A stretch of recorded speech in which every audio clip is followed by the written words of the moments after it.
अस्सलाम वालेकुम, good morning. कहाँ गई वो, कहाँ गए एरियल शॉट कहाँ गए? मैं उसका इंतजार कर रही हूँ। अस्सलाम वालेकुम and a very warm welcome to rise and shine on 365। कैसे हैं आप लोग? भाई वेंसडे आ गया है, मिड वीक है ये, और आज तो बड़ी गर्मा गर्मी है यूएस इलेक्शंस की। हसल और हलचल भी। तो जी आज की अच्छी बात ये है, बिल्कुल अच्छी बात बताइए, क्या है आज की? चले हम चले कि the only person who can tell you that you can't win is you, so don't listen to you. अच्छा, ये पहली जगह है कि जहाँ पर डोंट लिसन टू यू, अपने आप always listen to you your inner self, लेकिन यहाँ पे do not listen to you, क्योंकि हमारा माइंड जो है वो क्लाउडेड होता है फियर से सबसे ज्यादा, और बड़ा फजी होता है। फियर्स जो हमारे अपनी जिंदगी के होते हैं वो आपको कहते हैं जी आप नहीं जीत सकेंगे, आप कैसे जीत सकेंगे, आप हार जाएंगे। बिल्कुल, ज़हनी तौर पर अगर आप शिकस्त खा चुके हैं तो फिर आप कोई सूरत नहीं है कि आप जीत सकें। तो आप हारते हैं वक्ती तौर पर, वो एक टेम्परेरी हार होती है, लेकिन अगर आप उससे खड़े हो जाएं दोबारा और अपनी इस्तकामत के साथ दोबारा कोशिश करें तो आप जीत भी सकते हैं। तो ये चलता रहता है। बिल्कुल जी। और आज का जो वर्ड है वो भी इसी से रिलेटेड है, इट इज हसल जी, यानी हलचल या हलचल। अच्छा, वो हलचल तब होती है कि जब आप, वो जो हमने कहा कि जैसे आप हार जाते हैं तो आप एक थोड़ा सा अपसेट हो जाते हैं। जब आप अपसेट हो जाते हैं तो फिर आप ऐसे काम करने लगते हैं कि बगैर किसी प्लानिंग के और बड़ी कोई तेजी में काम कर रहे होते हैं। क्योंकि देखिए, जब आप बहुत जल्दी जल्दी कुछ काम कर रहे होते हैं तो उसमें इम्कानात ये होते हैं कि आपके काम गलत हो जाए। बिल्कुल, ठीक है। तो सोच समझ कर और प्लान करके, कहते हैं ना जल्दी का काम शैतान का। तो फिर वो क्या हसल बसल जरा होती है। अच्छा, कुछ लोग आदी भी हो जाते हैं हसल बसल के। बिल्कुल। कराची में रहने वाले, जैसे आपने देखा कि कभी कहीं जाते हैं, इस्लामाबाद जाते हैं, तो 2-3 दिन बाद थोड़ा बोर हो जाते हैं कि यार ये हसल बसल नहीं है, क्या मतलब। बिल्कुल। और हसल, एक वो हसल बसल है जो आप कह रहे हैं, और एक ये हसल है जो हम कर रहे हैं। जो हसल मतलब कि आप अपने गोल पे रीच करने के लिए कोई भी रैपिडली जल्दी जल्दी काम कर लेंगे। बिल्कुल ऐसे। ठीक है जी। तो ये दोनों चीजें होंगी। ये दोनों चीजें हमने आपको दे दी हैं। अब अपना दिन जो है इससे बेहतर करते हुए गुजारिएगा। टॉप न्यूज की तरफ हम चलते हैं। टॉप न्यूज की तरफ बढ़ते हैं हम। सबसे पहले हमारी टॉप न्यूज ये है कि सुपर पावर की सदारत की जंग है और यहाँ भी कोई बहुत ही ज्यादा हलचल दिखाई दे रही है। ट्रंप और कमला हैरिस में जोर का जोड़ पड़ गया है। 50 में से 31 रियासतों के नताइज सामने आ चुके हैं। अमेरिकी मीडिया के मुताबिक 18 रियासतों में ट्रंप कामयाब है। अच्छा, ये जो हम आपको नताइज दे रहे हैं ना, ये वक्त के साथ साथ बदलते जा रहे हैं। जैसे जैसे अपडेट मौसूल हो रही है वैसे आपको आगाह करते जा रहे हैं। तो 9 में कमला हैरिस जीत गई हैं। 277 इलेक्टोरल वोटिंग के नताइज सामने आ चुके हैं। Donald Trump 178। अब ये भी अपडेट हो रहा होगा यकीनन ये नंबर, लेकिन एक बड़ी लीड है अभी तक ट्रंप की। अगर बताया जाए आपको, कमला हैरिस तकरीबन 50 इलेक्टोरल वोट से पीछे चल रही हैं ट्रंप से। तो देखना यह है कि कौन कौन सी रियासतें हैं अब जहां पर जोर डेमोक्रेट्स का है, जहां रिपब्लिकन्स का है वो तो है ही। बिल्कुल। लेकिन देखिए, पिछली दफा जैसे पेंसिल्वेनिया में जब इलेक्ट्रॉनिकल वोट्स आए, वो 4 दिन लगे वो काउंट करने में। बिल्कुल। तो अभी भी वोट्स इलेक्ट्रॉनिकल आ रहे हैं, तो जब तक वो फाइनल नहीं होते हमें पता नहीं। और पेंसिल्वेनिया और आपने नॉर्थ कैरोलिना की बात करें तो यहाँ पर तकरीबन अगर मिला के बात की जाए इलेक्टोरल वोट तो 37-38 के करीब बन जाते हैं। तो इन रियासतों को भी देखना होगा, फिर वो स्विंग स्टेट्स को भी देखना होगा। ये उनमें से ये 2 रियासतें हैं। तो अमेरिकी सदारत संभालने के लिए जो खास बात है, जो नंबर है, वो ये है कि 538 में से 270 वोट, मैजिक नंबर जो है 270 का है। तो तकरीबन 190 समथिंग पे पहुंच चुके हैं ट्रंप। उन्हें कम वोट चाहिए, पीछे चल रही हैं कमला हैरिस। तो ये हमारी टॉप स्टोरी है और ये टॉप स्टोरी आगे इसको अपडेट हम करते रहेंगे। अब इसी से जुड़ी दूसरी टॉप स्टोरी है कि ट्रंप ने इलेक्शन एकतरफा करार दे दिया है। ट्रंप मुतमईन दिखाई दे रहे हैं अभी तक, क्योंकि उन्होंने ये जो स्टेटमेंट दिया ना, एक स्टेटमेंट उन्होंने दिया, उन्होंने कहा कि अगर मैं हार गया तो सबसे पहला आदमी हूंगा मैं हार को तस्लीम करने के लिए। तो इसका मतलब यह है कि वो ये सोच ही नहीं रहे कि वो आ रहे हैं, वो ये समझ चुके हैं ज़हनी तौर पर कि वो जीत चुके हैं, इसीलिए इतनी बड़ी स्टेटमेंट दी है। क्योंकि पहले जब इलेक्शन हुए थे, ट्रंप हारे थे, तो तस्लीम नहीं किया था उन्होंने, और बहुत मुश्किल से उन्होंने माना था। अब जब ये दावा कर रहे तो इसका मतलब है कि वो कहीं ना कहीं उन्हें पता चल गया कि भाई वो जीत रहे हैं। अच्छा, फ्लोरिडा के पाम बीच में एलिया मेलानिया ट्रंप के हमरा उन्होंने वोट कास्ट किया और कहते हैं कि अमेरिका को नई बुलंदियों पर वो लेकर जाएंगे। और देख रहे हैं कि सीक्रेट सर्विस अचानक हरकत में आ गई है। अच्छा, तशवीश तो उन्हें होती रहती है, बहुत सी चीजें वो इस तरह की करते हैं कि भाई ये क्यों हो गया है, ऐसा क्यों हो रहा है, ये मेरे खिलाफ हो रहा है, और बॉम्ब की थ्रेट्स भी हैं। बिल्कुल ऐसे ही है। तो वो कह रहे हैं कि अचानक हरकत में आ गई है, बंदूकें भी निकल आई हैं। मेरे बड़े बड़े जलसों में इनका नामो निशान तक नहीं था, क्योंकि आपने देखा था एक रैली में ट्रंप की कुछ ऐसा वाकया भी हुआ कि फायरिंग भी हुई और वहां पर भी ट्रंप ने कहा कि भाई कोई मेरी सिक्योरिटी नहीं थी और कुछ भी नहीं था। तो अब वो कह रहे हैं कि भाई मेरी बड़ी रैलियों में कोई सिक्योरिटी का नामो निशान नहीं था, लेकिन अब सीक्रेट सर्विस एक्टिव हो गई है। जो बाइडन की छोटी रैलीज में बड़े सिक्योरिटी इक़दाम किए गए थे। और कमला हैरिस और सदर बाइडन कबल अज़ वक्त वोटकास्ट कर चुके हैं। ये अपडेट है, कमला हैरिस कामयाब हुई तो अमेरिका की पहली खातून सदर बन जाएंगी। तो ये एक एडवांटेज है जिसको शायद अमेरिकी सोच रहे हैं या नहीं सोच रहे हैं। I mean obviously women empowerment की बहुत अमेरिकी बात करते हैं, तो उनके लिए एक वुमन प्रेसिडेंट होना एक बड़ी बात होगी। लेकिन उससे बड़ी बात यह है कि अमेरिका की पॉलिसीज क्या होंगी, बिल्कुल तो कंसीडर करेंगे, लेकिन किसी हद तक कर सकते हैं जी। अच्छा, अब एक और हमारी तीसरी टॉप स्टोरी है कि जुडिशियल कमीशन, ये पाकिस्तान में जो पेशरफ्त हुई है, जुडिशियल कमीशन ने 7 रुकनी आईनी बेंच तश्कील दे दिया है। जस्टिस अमीरुद्दीन खान इसके सरबराह मुकर्रर किए गए हैं। पंजाब से जस्टिस अमीरुद्दीन खान और जस्टिस आयशा मलिक का तकर्रुर किया गया। जस्टिस मोहम्मद अली मजहर और जस्टिस हसन रिजवी का सिंध से इंतखाब किया गया। जस्टिस नईम अख्तर अफगान और जस्टिस जमाल बंदूखेल बलूचिस्तान से इस बेंच में शामिल है। जस्टिस मुसर्रत इलाली खैबर पख्तूनख्वा से बेंच का हिस्सा होंगी। और जुडिशियल कमीशन ने 7-5 के तनासुब से आईनी बेंच बनाने के हक में यह फैसला दिया है। चीफ जस्टिस याया आफरीदी, जस्टिस मसूर अली शाह, जस्टिस मुनीब अख्तर, उमर अयूब और शिबली फराज ने मुखालफत की है। इसकी एलामी के मुताबिक बेंच 2 माह के लिए तश्कील दिया गया। तो 2 माह के लिए ये जो अब बेंच बना है, ये सारे आईनी मामलात देखेगा, जो भी आएंगे मामलात, और बड़े अहम तरीन मामलात हैं इसमें। यानी अब कौन कौन से मामलात हैं इसमें? पाकिस्तान तहरीक इंसाफ की जो रिजर्व सीट्स हैं उसका मामला भी आ सकता है। फिर इलेक्शन में धांधली से मुतालिक जो पीटीआई लेकर गई है वो मामला आ सकता है, वो खुल सकता है या नहीं खुल सकता। तो बहुत बड़ी 26वीं आईनी तरमीम का मामला है जो कि आ सकता है। तो 2 महीने में बहुत कुछ होने वाला है, बहुत कुछ होने वाला है। अदालती मामलात वैसे तो आइन के मुताबिक बिल्कुल होते हैं, लेकिन यही जो ऑब्जेक्शन है उनको कि इस पे हम आगे बढ़ेंगे या नहीं बढ़ेंगे। जो हालात पॉलिटिकल पार्टीज जुडिशरी पे तनकीद कर रही हैं वो यही है कि जी आइनी मामलात आगे नहीं बढ़ सकते। ऐसा होता रहा है कि वो जी। तो ये एक हमारी अब चौथी टॉप स्टोरी हमारी है कि जस्टिस मसूर अली शाह, और ये बड़ी एक अहम खबर सामने आई थी कि जनाब प्रैक्टिस एंड प्रोसीजर कमेटी का इजलास हुआ और उसमें जस्टिस मसूर अली शाह और जस्टिस मुनीब अख्तर शामिल हुए। चीफ जस्टिस ऑफ पाकिस्तान उसमें शामिल नहीं हुए। अब ये इख्तलाफात चीफ जस्टिस ऑफ पाकिस्तान से कुछ सामने आ रहे हैं। जस्टिस मसूर अली शाह और जस्टिस मुनीब अख्तर ने 26वीं तरमीम पर फुल कोर्ट के लिए चीफ जस्टिस को खत लिखा और प्रैक्टिस एंड प्रोसीजर में जब ये मुलाकात इन दोनों की हुई तो फिर ये कहा गया कि भाई ये 26वीं आईनी तरमीम का मामला देखा जाए, फुल कोर्ट बिठाया जाए और इसका जायज़ा लिया जाए। अच्छा, इस खत में जो चीफ जस्टिस को लिखा है उसमें उन्होंने ये कहा है कि भाई ये फुल कोर्ट बनाया। 31 अक्टूबर की कमेटी मीटिंग में फैसला किया गया था कि 4 नवंबर को फुल कोर्ट केस सुनेगी। अभी तक कोई कॉज लिस्ट जारी नहीं हुई है और 26वीं आईनी तरमीम पर फौरी फुल कोर्ट बुलाएं। आईनी तरमीम के खिलाफ तमाम दरखास्तें इसी हफ्ते लगाई जाएं। दोनों जजेस के हुक्म पर 31 अक्टूबर के मीटिंग मिनट्स रजिस्ट्रार ने वेबसाइट पर जारी कर दिए हैं। तो ये मुतालबा उनकी तरफ से किया जाए। अच्छा, एक तरफ प्रैक्टिस एंड प्रोसीजर कमेटी में चीफ जस्टिस शामिल नहीं हुए और दूसरी तरफ देखें जुडिशियल कमीशन का इजलास बुला लिया गया और उसमें ये तो होना कुछ था और हुआ कुछ और। बिल्कुल, तो इसलिए कह रहे हैं कि ये इख्तलाफात अब कुछ सामने आ गए। तो ये हमारी टॉप स्टोरीज थी। बिल्कुल जी। कुछ वेदर की तरफ चलते हैं। लाहौर में अगले 3 दिन तक तेज़ हवाओं की जद में सिटी रहेगी। स्मॉग सिचुएशन मज़ीद ख़राब होने का खदशा जाहिर किया जा रहा है। US एयर इंडेक्स ने प्रिडिक्शन की है कि 6, 7 और 8 नवंबर तक लाहौर का पोल्यूशन इंडेक्स 600 to 700 हो सकता है। दैट्स अ वेरी बहुत ज़्यादा हाई है ये पोल्यूशन का नंबर। और हम देख भी रहे हैं बहुत सारे लोग ट्वीट कर रहे हैं कि साफ हवा हमारा बुनियादी हक है। तो जो गवर्नमेंट ऑफ पंजाब है उसको स्टेप्स लेने चाहिए। और देखिए किस हद तक मूवमेंट चोक की जा सकती है। मतलब ठीक है अब वर्क फ्रॉम होम हो जाएगा लेकिन लोगों को निकलना तो है बहरहाल अपने काम काज के लिए और बहुत सी चीज़ें होती हैं ज़रूरी। एंड जैसे हम कहते रहे हैं कि इसको प्लान होना ज़्यादा ज़रूरी था कि इसको बेहतर तरीके से प्लान किया जाए। विंटर्स आ रही है और ये हर साल का हमारा मसला देखा जाता है। अब स्पोर्ट्स की तरफ कुछ चलते हैं। Ministry of sports of India ने 23 नवंबर से पाकिस्तान में खेले जाने वाले T20 blind cricket world cup के 4th एडिशन में पार्टिसिपेशन करने के लिए इंडियन ब्लाइंड क्रिकेट टीम को NOC जारी कर दिया है। इंडियन स्पोर्ट्स मिनिस्ट्री की जानिब से cricket association of the blind India के सेक्रेटरी जनरल के भेजे गए लेटर में पाकिस्तान विजिट की परमिशन देते हुए cricket association of the blind India को दौरा पाकिस्तान के सिलसिले में फ्यूचर क्लियरेंस हासिल करने के लिए the ministry of foreign affairs and home affairs से कांटेक्ट करने के लिए कहा है।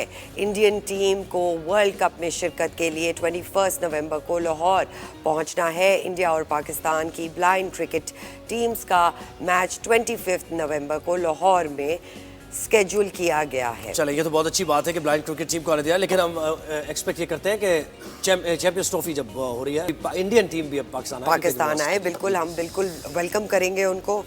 अच्छा जी, तो अब यूएस इलेक्शंस की पहले हम बात करते हैं, उसके बाद अपनी जो अंदर की पाकिस्तान की पॉलिटिक्स है उसकी भी बात होगी। सुपर पावर की सदारत की जंग है, ट्रंप और कमला हैरिस में बड़ा कांटे का मुकाबला है। तो अब वहाँ पर क्या हो रहा है, एनालिस्ट क्या कह रहे हैं, वहाँ पर तज्जियाकार क्या कह रहे हैं, बिल्कुल ट्रंप के लोग क्या एक्सपेक्ट कर रहे हैं और वहाँ से डेमोक्रेट क्या कह रहे हैं, तो जरा ये जानने की कोशिश जानते हैं। प्रोफेसर नईम जफर तज्जियाकार हैं, उन्होंने हमें ज्वाइन किया है। अस्सलाम वालेकुम sir, thank you so much, आपने हमें ज्वाइन किया। सर, अमरीकी इलेक्शन किस जानिब जा रहा है, आपको क्या लग रहा है, कौन सी party is towards the winning streak? ऐसा है कि ट्रम्प की party is looking much better than it looked yesterday. तो आहिस्ता आहिस्ता जो रिजल्ट आ रहे हैं, जो स्टेट्स जो कंटेस्टेंट में 8-9 स्टेट्स उसकी तरफ फ्लिप हो रही हैं, तो काफ़ी ऐसे वेरी सस्पिशियस बात है। लेकिन क्योंकि इतना उसमें इल्ज़ामात किए गए, उसने उल्टी सीधी बातें की, उसकी वजह भी उसकी पॉपुलैरिटी कम नहीं हुई है। तो लगता है ऐसे ही है कि पक्की बात तो नहीं है, लगता है ट्रम्प की मोस्ट लाइकली ट्रम्प हो जाएगा। अच्छा, एक ये बताइए, ट्रम्प का ये कह देना, क्योंकि उनकी नेचर इस तरह की, वो ये कह रहे हैं कि अगर मैं हार गया तो पहला आदमी हूंगा मैं जो शिकस्त को तस्लीम करूंगा, तो ये किस तरफ निशानदेही कर रहा है? क्या वो ज़्यादा ही कॉन्फिडेंट है, उन्हें पता चल गया कि उनकी जीत अभी कोई नहीं छीन सकता उनसे? कहना शुरू कर दिया है 1-2 दिन से, बल्कि आज से कहना शुरू कर दिया है। दिस इज ए इंडिकेशन कि शायद अपने आप को कॉन्फिडेंट फील कर रहा है। लेकिन ऐसी बातें तो कहते हैं ना, वो तो बाद में जब ये भी कहता है कि अगर मैं नहीं जीतूंगा तो फिर ये it was a rigged election. तो he has gone back and forth many time, we can take him seriously. तो जो कहेगा, जो प्लीज करने के लिए लोगों को वही कहेगा, लेकिन लगता है ऐसे ही है, उसके हालात उसके फायदे में होने वाले हैं। राइट। प्रोफेसर साहब, ये बताइएगा, अ लॉट ऑफ इलेक्ट्रिकल जो वोट्स हैं वो अभी तक नहीं काउंट किए गए हैं, and that will take a few days. तो क्या हमें अभी वेट करना चाहिए? ऑब्वियसली उस तरफ जो ट्रम्प जिस तरह कॉन्फिडेंट नज़र आ रहे हैं इस वक्त, हमें अपने कॉन्फिडेंस को रोकना चाहिए। हाँ, थोड़ा सा रुकना चाहिए, लेकिन लगता है कल तक शायद क्लियर हो जाएगा। क्योंकि जो थी ना स्टेट्स जिसमें हमारे हाल तक बहुत क्लोज इलेक्शन होगा, जैसे पेंसिल्वेनिया, लगता है ऐसी है कि आहिस्ता उसकी तरफ शिफ्ट हो रही है जी। तो लगता है हमें कुछ घंटों में, शायद कल तक क्लैरिटी हो जाएगी। अगर बहुत क्लोज सीट्स होती हैं फिर 3-4 दिन वेट करना पड़ता है, लेकिन लगता है वो नहीं होने वाला। और ये 7 स्विंग स्टेट की जो बात हो रही है, इनका रिजल्ट कब तक आ जाएगा? पेंसिल्वेनिया आपने कहा, और फिर नॉर्थ कैरोलिना अगर मिला लिए भी जाएं तो इन दोनों रियासतों के तकरीबन 36 इलेक्टोरल वोट्स बनते हैं, तो ये भी बड़ा सिग्निफिकेंट होगा। तो आने शुरू हो गए हैं। आई थिंक लोग अभी जितने रिपोर्ट कर रहे हैं, जैसे जॉर्जिया में इट्स लुकिंग वेरी लाइकली कि वो विन करेगा। अदर देन नेवाडा, विस्कॉन्सिन में भी, मिशिगन में भी उसके ट्रम्प की वजह लीन कर रहा है। तो मैं रियल टाइम वॉच कर रहा हूँ इलेक्शन में कितने परसेंट कर रहे हैं, तो लगता है कि इतना swing state is not so swinging, they are swinging in the wrong direction. अच्छा, नईम साहब, ये बताइएगा, मुसलमानों का वोट आपके नज़रिए में किस पार्टी की तरफ ज़्यादा जाता है? उसमें स्प्लिट हो गया था, हालांकि जाना चाहिए था डेमोक्रेट्स की तरफ से, क्योंकि फिर भी डेमोक्रेट बहुत इवन हैंडेड होंगे। ट्रम्प तो एक्सट्रीम या लेफ्ट पे जाएगा, एक्सट्रीम राइट पे जाएगा। लगता है ऐसी है कि वो जूइश वोट को सेक्रीफाइस नहीं कर सकता, तो Trump will be pro Israel.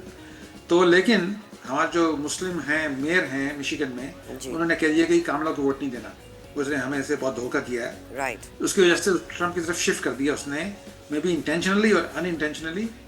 मेरे कैलकुलेशन के हिसाब से Trump will not be as good for Muslims as Democrats would be. अच्छा, लेकिन आप ये बताएं प्रोफेसर साहब कि आपने कहा कि प्रो इजराइल होगा, लेकिन कितना हद तक? अभी तो जो बाइडन ने तो कोई कसर नहीं छोड़ी है ना, उन्होंने तो बाकायदा सपोर्ट भी किया है, और जो कुछ कर सकता था इसराइल उसने किया है, कर भी रहा है, और पूरी सपोर्ट है। तो क्या ऐसा मुख्तलिफ और कर सकते हैं ट्रम्प? यार, सपोर्ट में ये चक्कर ये है ना कि आप अगर जूश वोट को इग्नोर नहीं कर सकते। जूश वोट इतना स्ट्रांग होता है, लॉबी इतनी स्ट्रांग होती है कि अब बाइडन आहिस्ता आहिस्ता खींच पूंछ के कि भाई फ़लस्तीनियों को कम से कम ये भी दो, कुछ वो एड तो दो, कुछ कम कर दो, यही कह सकता है। उससे ज़्यादा कहेगा तो उसको उसकी टांगें कट जाएंगी। तो it's a very delicate matter in America में, लेकिन ट्रम्प को उसकी परवाह नहीं है। वो धक्का लगा देगा उस तरफ से कि ये कर दो, वो कर दो, जो भी कर दो। जी। तो उसमें वो डिप्लोमेटिक जो होती है ना बैलेंस, उसको डिस्ट्रॉय कर देगा, उसका मुझे फिक्र है। जी प्रोफेसर साहब हमारे साथ ही रहिए। इस वक्त हमें न्यूयॉर्क से हरप्रीत सिंह ने ज्वाइन किया है, जो कि डेमोक्रेट रहनुमा भी हैं और उम्मीदवार में। हरप्रीत सिंह साहब बहुत शुक्रिया, आपने वक्त दिया। ज़रा मुश्किल वक्त है कुछ डेमोक्रेट्स के लिए, या अभी भी पुरुम्मीद दिखाई दे रहे हैं आप लोग? Well, listen, as far as that is concerned, मेरा ख्याल है कि I'm optimistic guy. I don't look into the gloomy side. Yeah, we have to. अभी जो बात कर रहे थे ना उसकी मुस्लिम्स की, और I am assuming कि वो जो कुछ गाजा में हो रहा है उसकी बात हो रही है। Geopolitics is such कि जो आज हो रहा है, we have to go back into previous Trump administration, where the seeds were sown for this conflict. जब ट्रंप ने नेतन्याहू को फ्री हैंड दे दिया time, and he moved the embassy of America, it was supposed to be done only after two-state solution. Nobody is looking at that. Number one. Number two, Netanyahu no एक बार उसको उसकी कुर्सी चले गई, he will be behind. So he is waiting for the election results of United States. If comes in, you will see immediately the move toward the, having the negotiated ceasefire. But if Trump comes in, that's not going to happen. That's my assessment. Right sir, आपको क्या लगता है कि कितनी देर में हमें results सामने मिल सकते हैं? ऑब्वियसली इलेक्ट्रल वोट्स भी आ रहे हैं और डिफरेंट एरियाज से, सेक्टर से वोट्स आने में टाइम लगेगा, बट अनदर डे और may be another couple of days में हमें रिजल्ट सामने नजर आएगा। हरप्रीत सिंह, आप बताइए। It will be basically, I think it is going to be at least of days. Right. But to get the exact assessment, I will need another 12 to 24 hours because I have to see क्या result आ गए हैं, कहाँ पर क्या issue है, counting का issue कहाँ पर है। I have to know things. Right. अच्छा प्रोफेसर साहब, आप ये कहिएगा कि आपने बड़ा क्लोजली वॉच किया कर रहे हैं इसको, तजिया आपका ज़ाहिर है उस पर बेस करता है कि लोग क्या कह रहे हैं। अमेरिकन्स ने इन इलेक्शंस में कौन कौन से ऐसे फैक्टर्स हैं जिनको देखा है या जिस पे एक दूसरे से बात की है कि भाई पॉलिसीज़ देखी है दोनों जमातों की कि किसकी पॉलिसी अमेरिका के हक में है? कौन से ऐसे फैक्टर्स हैं जिनको कंसिडर किया गया इस इलेक्शन में? यार ये इसमें पॉलिसी की बात नहीं थी, कोई पॉलिसी को सुन ही नहीं रहा, ये करिश्मा की बात है। अच्छा, इसका ट्रम्प का करिश्मा है, द वे वो बातें करता है, young people resonate with him. जो जाली आदमी होता है या कम पढ़ा लिखा उसे रेजोनेट करता है ज़्यादा। इस करिश्मे की बात है। कामला हैरिस, एक तो अमेरिका खातून को अपने प्रेसिडेंट बनने में आहिस्ता आहिस्ता वार्म अप हो रही है, तो फुल्ली वार्म अप नहीं है। कुछ वो भी मिक्स रेस है, कुछ काली है, कुछ इंडियन, उससे भी उसका कुछ लोग उसे हेजिटेट कर रहे हैं। फिर ज़्यादा जो most thing is a social issue, लोग ब्लेम कर रहे हैं कि जो वोक एजेंडा था कि too much leaning towards gays and lesbian and transgender and talking about gender choice, those things that really bother people. So forget the policy. They're all worried about socially country is changing. It's not the country it used to be 20 years ago, 30 years ago. So that is driving the agenda, not the policies, which is very unfortunate. Right. Harpreet Singh ji, doesn't that... Ji, absolutely. Harpreet Singh, we think that works in your party's favor, in fact. Well, actually, we have to do evangelical Christian movement. In 5% of evangelical they support Donald Trump. That they believe that Trump is the only person who will create and he will start the nuclear war. The world will get destroyed. Followers of Jesus will rise. And everybody else will be dead behind the support for the Trump. Everything else is, we can go into all those nitty-gritty details, but one of the major bad factor which is forcing his, advancement in the society. Yes, those other issues, being macho men, being white supremacists, that those people with Trump. लेकिन Harpreet Singh ji, how do you counter that? Professor साहब is talking about the charisma, you know, the approach Trump has, he has an aggressive approach.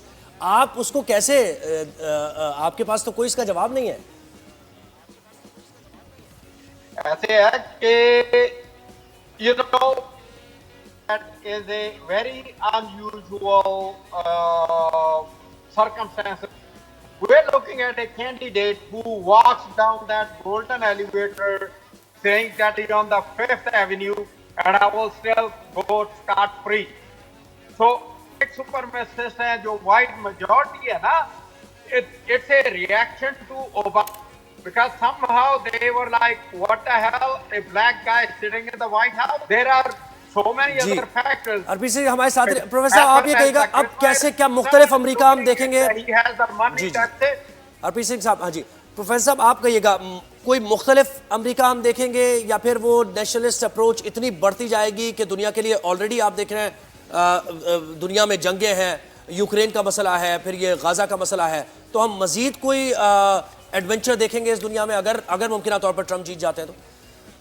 आप बिल्कुल देखेंगे. देखिए ना, the domestic policy में president का हाथ इतना ज़्यादा नहीं होता, काफ़ी चेक्स एंड बैलेंसेस होते हैं. बल्कि लेकिन इंटरनेशनल अफेयर्स में प्रेसिडेंट काफ़ी इन्फ्लुएंशियल हो सकता है. तो उसकी, and he is kind of a person who goes for personal glory. देखें ना, जैसे उसने अपने आप को पुतिन से मुलाकात की, नॉर्थ कोरिया जाके मुलाकात की, वो अपने आप को स्टेज में अपने आप को बहुत बड़ा समझता है. तो he is gonna play those cards big time. NATO के खिलाफ और गाजा में भी उल्टी सी बातें करेगा. सो इसका इंटरनेशनल इम्पैक्ट ज़्यादा फील होगा, डोमेस्टिक में कम होगा.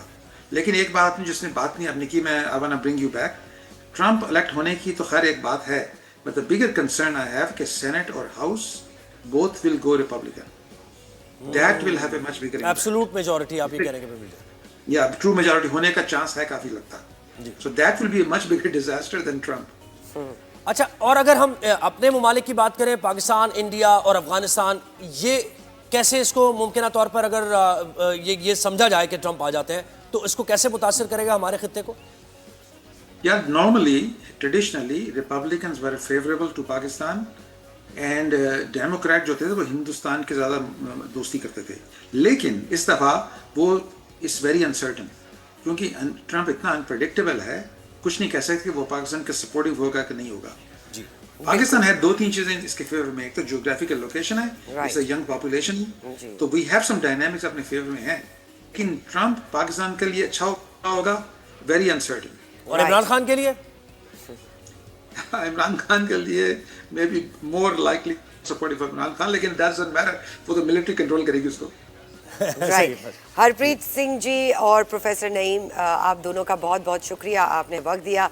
तो भाई गहमा गहमी रहेगी अभी अगले 24 आवर्स 48 रहेगी, और उसके बाद नहीं पता ना, यू नेवर नो कि पता नहीं क्या हालात बनते हैं वहां पर. बिल्कुल, क्योंकि ट्रम्प को देखा है ना कि वो कितना एग्रेसिव, अगर ट्रम्प के खिलाफ रिजल्ट आता है तो लोगों को कहेंगे निकल जाओ सड़कों पे. हाँ. तो वो ऐसी लगता है कि उनकी मेंटालिटी यही है कि जिन नहीं वर्क कर रहा, so you go against hustle it out. बिल्कुल जी, एक छोटी सी ब्रेक पे जाएंगे, कहीं मत जाइएगा, मजीद बातचीत जारी रहेगी.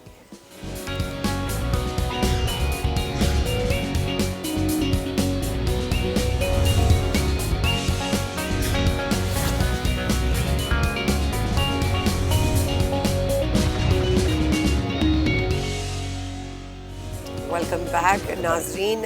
अमेरिका में बहुत ही गहमा गहमी हो रही है इस वक्त.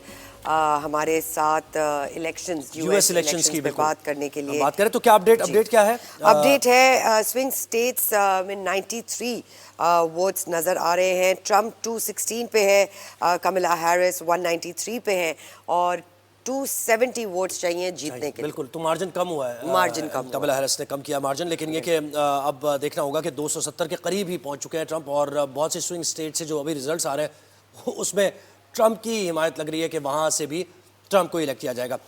शाहिद अहमद खान साहब हमारे साथ मौजूद हैं, जो कि सदर बाइडन के मुशीर हैं, और इस वक्त ज़रा कुछ तशवीश की लहर भी दौड़ी हुई है. थोड़ी देर बाद हमें शेरी रहमान साहिबा, जो कि पीपल्स पार्टी की रहनुमा है, सेनेटर भी, और बहुत ही तजुर्बा उनका भी है इन सारे मामलों को लेकर.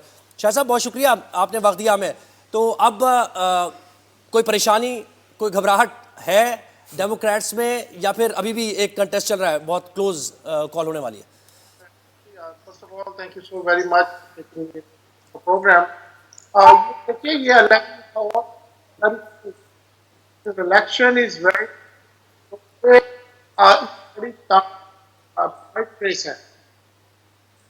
और अब आपको मेरी आवाज मुझे जी सर थोड़ी कट के आ रही है आपकी आवाज जी जी जी जी जी डायल और समथिंग सर हम कोशिश फरमाइए, करेंगे आप हम देखते हैं, कोशिश करते हैं, अगर नहीं आती आवाज। जी अच्छा, हम कोशिश करें शायद साहब एक बार फिर रिकनेक्ट करें आपसे। मुशीर हैं सदर बाइडन के, और डेमोक्रेट्स अब ये सोच रहे हैं कि अब किस तरीके से इन रियासतों में, क्योंकि जैसे आपने बताया कि 93 इलेक्टोरल वोट्स हैं अभी, ये जो स्विंग स्टेट 7 स्टेट्स हैं इसमें, तो इसमें तो दो मेजर स्टेट्स हैं, नॉर्थ कैरोलिना और पेंसिल्वेनिया। यहाँ से जो नताइज अभी तक आ रहे हैं तो ट्रंप भी यहाँ भी आगे दिखाई दे रहे हैं, लीड कर रहे हैं, और 216 के बाद अगर 270 आप कहते हैं तो फिर 40-50 चाहिए ट्रंप को। बिल्कुल बहुत क्लोज कॉल होगी इस दफा। यही प्रेडिक्शन है कि यूएस इलेक्शंस की जिस तरह पिछली दफा बड़ी ज्यादा गैप था इन द विनिंग स्ट्रीक, तो इस दफा बहुत क्लोज। और इन इलेक्शंस में यही बात, हमारी अभी जो तज्जिया निगार भी हमारे साथ है वो यही कह रहे थे कि देखें पॉपुलिस्ट अप्रोच उनकी है, एग्रेसिव एक अप्रोच है, और लोग ट्रंप को ज़्यादा पसंद करते हैं, जो उनका ऑरा है, जो उनकी पर्सनैलिटी है, और नेशनलिस्ट उनकी अप्रोच है। और उनसे जब ये सवालात हमने किए कि इसके असरात इस खित्ते पर, यानी हमारे पाकिस्तान और भारत और फिर जो अफगानिस्तान की सूरत है, इस पर क्या पड़ेंगे, तो उन्होंने कहा कुछ भी कहना कबल अज़ वक्त होगा, क्योंकि ट्रंप से आप कुछ भी एक्सपेक्ट कर सकते हैं। ट्रंप एक ऐसी शख्सियत है जिसमें, और एक और चीज़ उन्होंने जो तशवीश की बात की कि यूएस में पॉलिसी से मुताल्लिक जो हमने सवाल किया कि भाई पॉलिसीज लोग देख रहे हैं, जैसे हमारे यहाँ पॉलिटिकली मोटिवेटेड लोग हैं, और बड़ी ज़्यादा टॉक ऑफ द टाउन ये होती है इलेक्शन से पहले कि भाई कौन महंगाई के खिलाफ काम करेगा, लेकिन यूएस जैसे मुल्क में भी लोग पर्सनैलिटीज पे जा रहे हैं, पर्सोनास पे जा रहे हैं। बिल्कुल, ये एक तशवीश की बात है। दुनिया भर में क्या हो रहा है ये? बिल्कुल, I think a lot of divide is according to what they have also achieved in the past. तो लोगों का ये कहना कि जी ट्रंप ने बहुत कुछ अच्छा किया और बाइडन के खिलाफ बहुत सारे उनके reservations हैं because of what he's done before। Shahid साहब ने फिर हमें ज्वाइन किया है। जी शाहिद साहब, आप कंटिन्यू कर सकते हैं अपनी। जी क्या एक्सपेक्टेशन है अभी आप? देखिए ये बड़ी क्लोज रेस है, बड़ी टाइट रेस, और इसका रिजल्ट किसी तरफ भी जा सकता है। अभी तो बहुत सारे रिजल्ट आने हैं। पेंसिल्वेनिया मेरा ख्याल है, Pennsylvania we are ahead, Democrats are ahead in the game, और नॉर्थ कैरोलिना ट्रंप जीत चुके हैं, Michigan most likely we are good. तो बाकी अभी देखते हैं, अभी तो और कुछ घंटे इंतजार करना पड़ेगा इनके रिजल्ट के लिए। एक और चीज ऐसा कहेगा कि बाइडन की जो पॉलिसीज हैं उनका नाकाम होना या फिर उनका पॉपुलर ना होना यूएस अवाम में, इसकी मिसाल ये भी है कि कमला हैरिस ने भी तो नहीं किया बाइडन को, और उनसे उन्होंने अपने आप को मुख्तलिफ कहा कि वो जब आएंगी तो उनकी पॉलिसीज भी मुख्तलिफ होंगी और सारी चीज़ें। तो ये किस बात की निशानी है? डेमोक्रेट्स की जो सिमत है पॉलिटिक्स को लेकर या यूएस में जो पॉलिसीज को लेकर, उसको रिविजिट करने की जरूरत है इस इलेक्शन के बाद खास तौर पर। देखिए जो डेमोक्रेटिक पॉलिसीज को ऐसी, it's not a single document जिसे कहें डेमोक्रेटिक पॉलिसी। प्रेसिडेंट बाइडन की अपनी एक विश लिस्ट है, उसके हिसाब से पॉलिसी है। कमला की जो बैकग्राउंड है, जो उनका एक्सपीरियंस है, वो उसके हिसाब से पॉलिसी बनाएंगे। तो वो बिल्कुल एक जैसी पॉलिसी नहीं होती। There are certain social issues जिनमें डेमोक्रेट का एक पर्सपेक्टिव है और रिपब्लिक का बिल्कुल डिफरेंट पर्सपेक्टिव है। लेकिन ओवरऑल जो नया प्रेसिडेंट आता है तो उसकी अपनी एक विजन होती है, वो अपनी एक पॉलिसी लेकर आता है, उनको फिर इम्प्लीमेंट करते हैं। राइट शाहिद साहब, ये बताइएगा, a lot of concern is pro war जो मेंटालिटी है उसको लेके, स्पेशली मुसलमानों के दरमियान, बिकॉज गाज़ा वॉर के बाद काफ़ी ओपिनियंस चेंज हुए हैं। आपको क्या लगता है कि people are leaning towards Trump because he is not also pro war? ये तो एक जनरल स्टेटमेंट आप दे रही हैं, और जो खासतौर पे मिडिल ईस्ट की वॉर है, इस पे तो डोनाल्ड ट्रंप का पर्सपेक्टिव बिल्कुल ही डिफरेंट है। डोनाल्ड ट्रंप का कहना ये है कि प्रेसिडेंट बाइडन ने नेतन्याहू को अननेसेसरली प्रेशर कर रहा है वॉर बंद करने के लिए। Netanyahu should finish the job. तो उसका मतलब है कि पूरा जो मिडिल ईस्ट है या जो वो एरिया है पैलेस्टाइन का, उसको ग्रेवयार्ड बना दिया जाए। This is Trump's policy, this is his said. Graveyard उन्होंने नहीं कहा, लेकिन इन्होंने ये कहा कि बाइडेन ने Finish the नेतन्याहू job. को अपनी जॉब खत्म नहीं करने दी, और उसके साथ उन्होंने ये कहा Netanyahu is doing a good job. और if you remember in his last term, जब प्रेसिडेंट ट्रम्प व्हाइट हाउस में थे, तो उन्होंने फैसिलिटेट किया था इसराइल का कैपिटल जेरूशलम लाने के लिए। तो वो तो मतलब इसराइल के बारे में तो एक बिल्कुल एक डिफरेंट पर्सपेक्टिव है। बाकी जो दूसरी वॉर है जिसमें probably you're talking about the Ukraine situation, तो उस पे तो डेमोक्रेट्स और रिपब्लिकन जो मेंबर्स ऑफ द कांग्रेस हैं, उनमें भी ये राय पाई जाती है कि इस वॉर को हमें बहुत ज्यादा सपोर्ट नहीं करना चाहिए, क्योंकि हालांकि वो नेटो सपोर्ट कर रही है। तो वो तो डेफिनेटली वो तो दोनों पार्टीज करीबन एक तरह ही सोचती है। प्रेसिडेंट ट्रम्प का जो पब्लिक पर्सोना है, जिसमें वो बार बार ये कहते हैं मैं वॉर खत्म करूंगा, उसका मतलब एक्चुअली कुछ भी नहीं है। So it's one statement with two meanings कह सकते हैं। बिल्कुल शाहिद साहब, बहुत बहुत शुक्रिया, आपने हक दिया और अपना तज्जिया पेश किया। एक छोटी सी ब्रेक पे जाएंगे, कहीं मत जाइएगा, विल बी राइट बैक।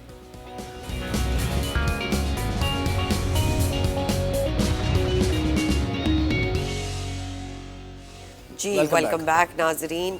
अब हम अपनी नेशनल पॉलिटिक्स की कुछ यूएस इलेक्शन की तो हम बात करते ही रहेंगे, और जैसे जैसे अपडेट आएगी इलेक्शन से मुताल्लिक जो रिजल्ट्स आते जाएंगे वो आपको बताते रहेंगे। लेकिन मुमकिना तौर पर अभी 70-30 का रेशियो चल रहा है जी। यानी ट्रम्प 70% उनकी जीत का कुछ लग रहा है, लीड यानी ये लग रहा है। अभी हम हतमी तौर पर कुछ नहीं कह सकते।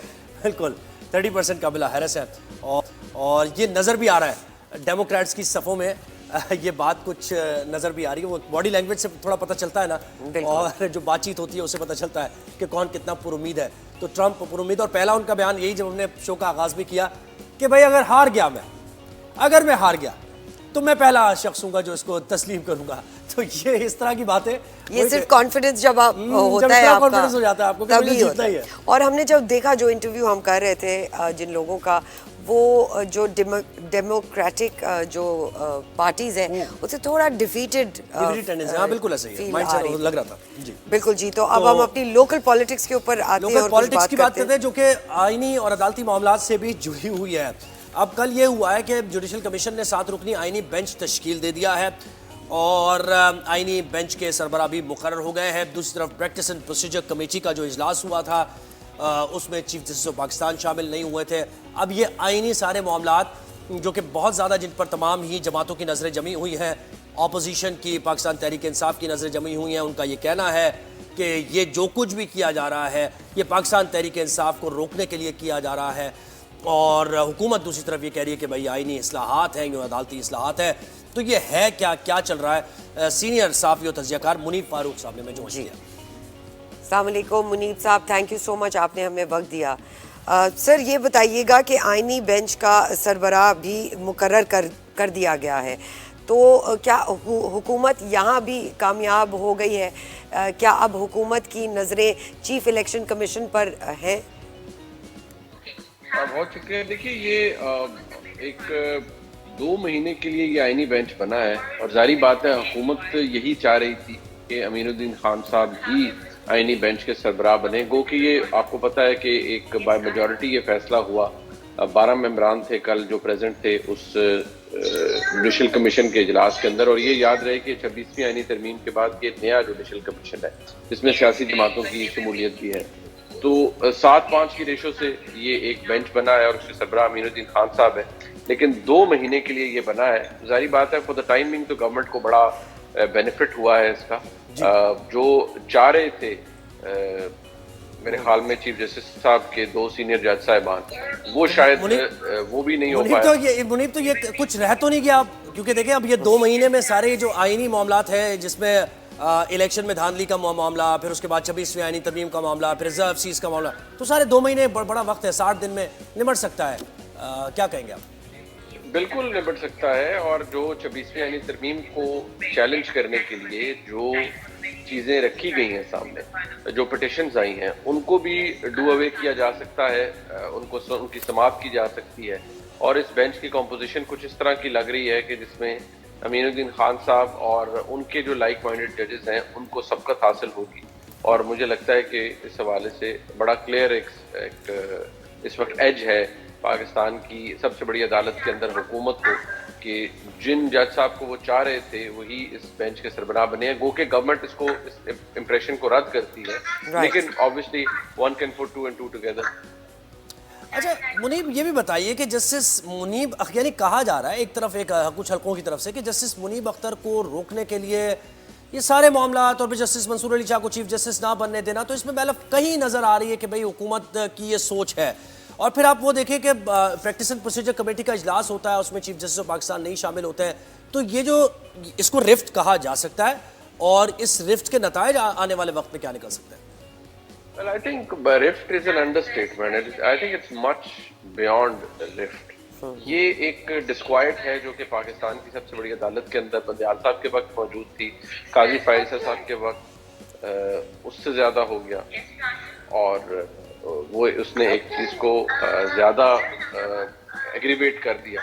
अब वो लड़ाई तकरीबन सामने है। दो जज साहिबान जिनको जो नहीं बन सके, उनमें मंसूर अली शाह साहब was the senior most chief justice नहीं बन सके, तो नेचुरली एक इशू तो क्रिएट हुआ है और वो चाह रहे हैं कि जी फुल कोर्ट सुने 26वीं आईनी तरमीम को, because they want to strike down the major parts of 26th amendment. Whereas जो गवर्नमेंट और शायद जो खुद चीफ जस्टिस साहब है वो इतने इंक्लाइंड नहीं है ये करने के लिए।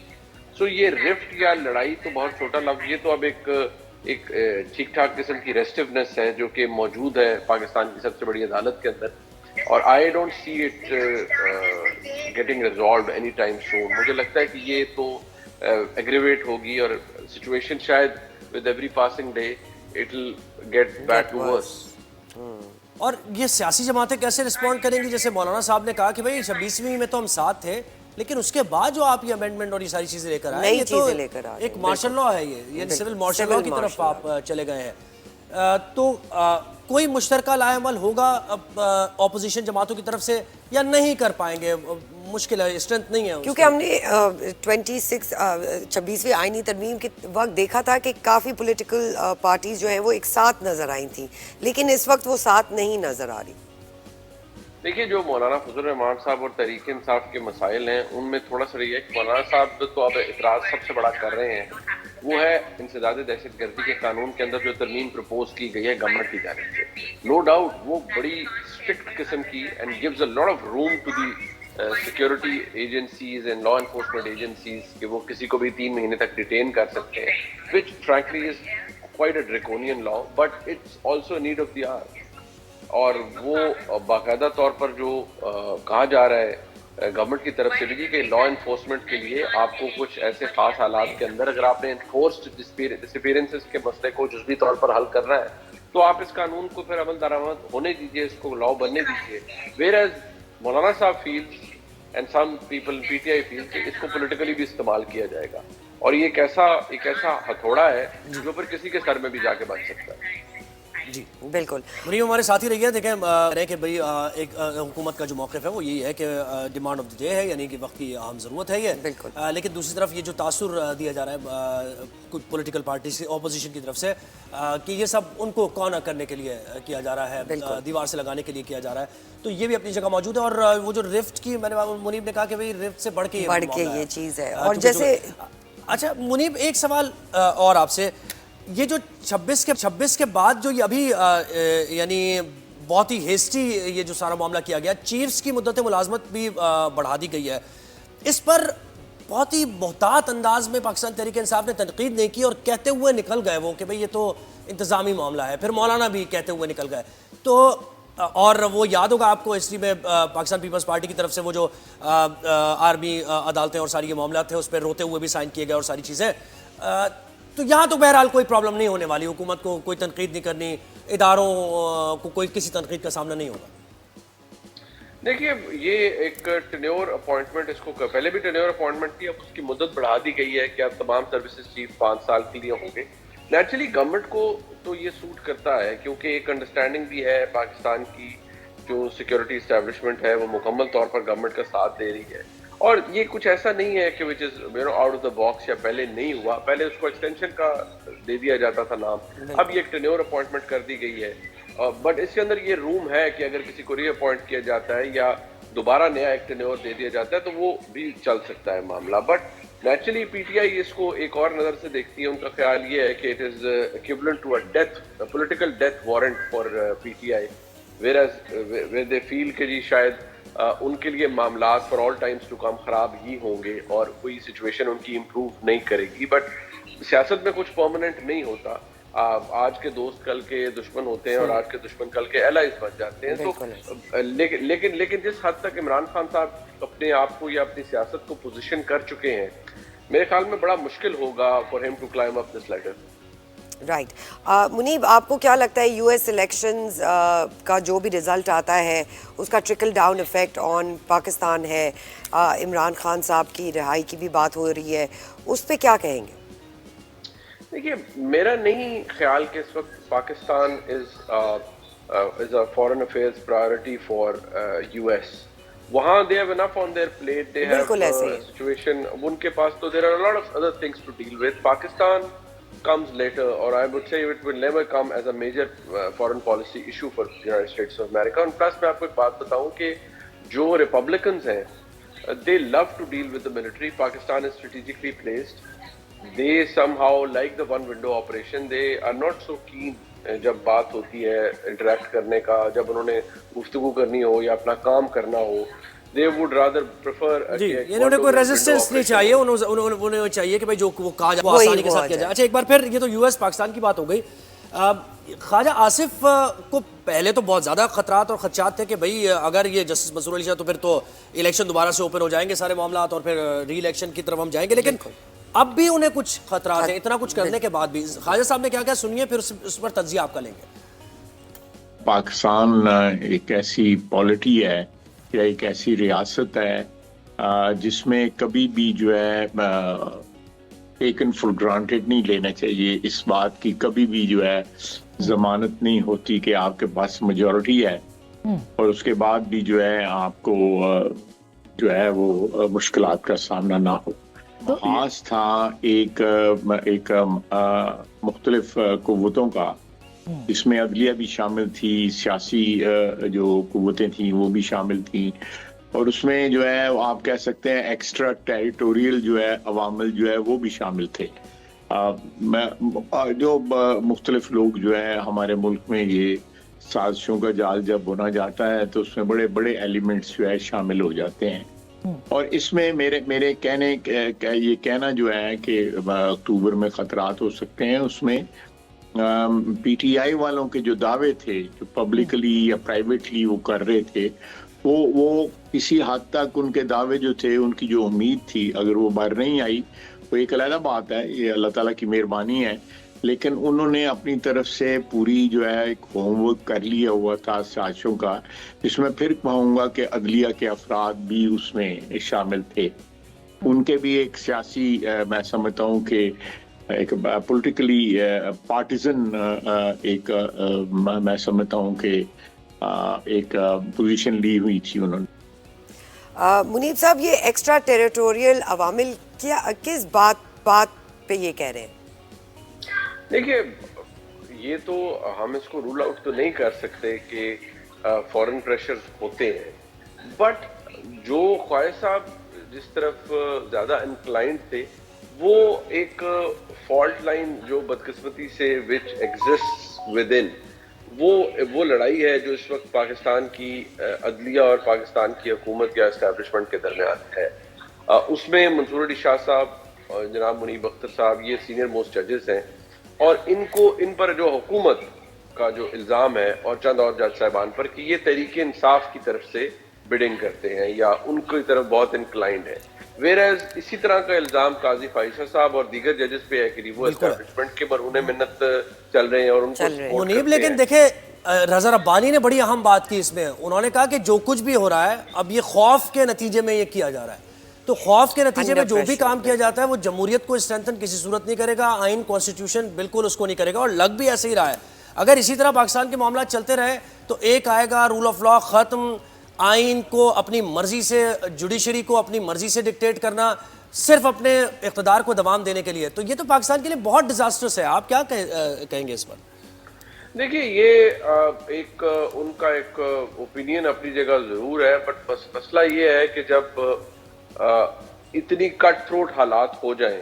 देखिए इस वक्त बड़ा सिचुएशन क्लियर है कि इमरान खान साहब जेल में हैं। वो जेल में क्यों हैं वी ऑल नो, उनके मसाइल क्यों हैं वी ऑल नो, और वो उनके प्रॉब्लम्स हैं। वो उन चीज़ों को कैसे रिजॉल्व कर पाएंगे, वो सियासत में सियासी जो एक पॉलिटी है उसके अंदर वापस कैसे आएंगे। On the other side we have a problem, we have a major issue कि जो इस वक्त गवर्नमेंट मौजूद है उसकी अपनी लेजिटिमेसी के इश्यूज तो हैं ही हैं, लेकिन वो गवर्नमेंट हेविली डिपेंडेंट है पाकिस्तान की एस्टैब्लिशमेंट के ऊपर, और ये निज़ाम खुद को इंसुलेट कर रहा है और हुकूमत इंसुलेट करती है खुद को इस निज़ाम के जरिए, जिसके अंदर एक बहुत बड़ी ड्राइविंग फोर्स पाकिस्तान की एस्टैब्लिशमेंट। बड़ी अहम आपने बात की है मुनीफ जी, बहुत शुक्रिया। सीनियर साफी तजयकार मुनीफ फारूक हमारे साथ थे, और अहम ये बात की है कि निज़ाम इंसुलेट कर रहा है खुद को, और ये डिपेंड कर रहे हैं अभी इनकी जो लेजिटिमेसी है वही ज़रा ख़तरे में है। तो इसको ले अच्छा, अब जब ये सोचते हुए कानून साजी होगी और आइन में तरमीम होंगी तो मुझे बताएं उसका क्या हाल होगा।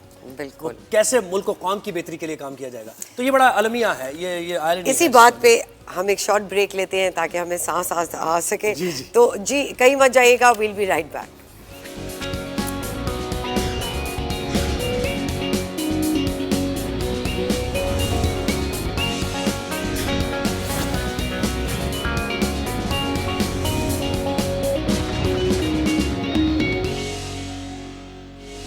वेलकम बैक नाजरीन। आज एक अहम मामले पर बात करेंगे कि वज़ीर आज़म सिंध ने वज़ीर तालीम सिंध ने बिल्कुल वज़ीर तालीम सिंध ने सिंध के मुताबिक स्कूल्स अडॉप्ट करने का काम MPS को सौंपा है। बिल्कुल, और ये देखिए बड़ा अच्छा इनिशिएटिव है ये। बिल्कुल, स्केलेटन स्कूल्स जो भी हैं सिंध में उनको दोबारा से रिवाइव किया जाए, जो बच्चे आउट ऑफ स्कूल हैं उनको वापस स्कूल में लाया जाए। हज़रात को लेकर आए उसमें, वो इन्वेस्ट भी करें और बच्चों की तालीम के लिए जो खर्च कर सकते हैं करें। एक पैकेज है, जरा वो देखिए, उसके बाद गेस्ट भी हमारे साथ होंगे।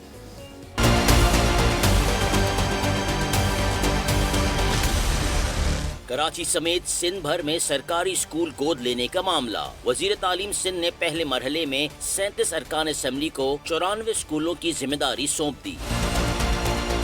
नोटिफिकेशन के मुताबिक इस प्रोग्राम को minister for initiative for adoption of school का नाम दिया गया है। पहले मरहले में कराची के 74 स्कूलों को 32 अरकान सिंध असेंबली की निगरानी में दे दिया गया। हैदराबाद से 3 अरकान असेंबली को एडॉप्शन प्रोग्राम के तहत 11 स्कूलों की निगरानी का नोटिफिकेशन जारी किया गया। ठट्टा और सजावल के 9 स्कूलों को 2 MPAs ने गोद लिया।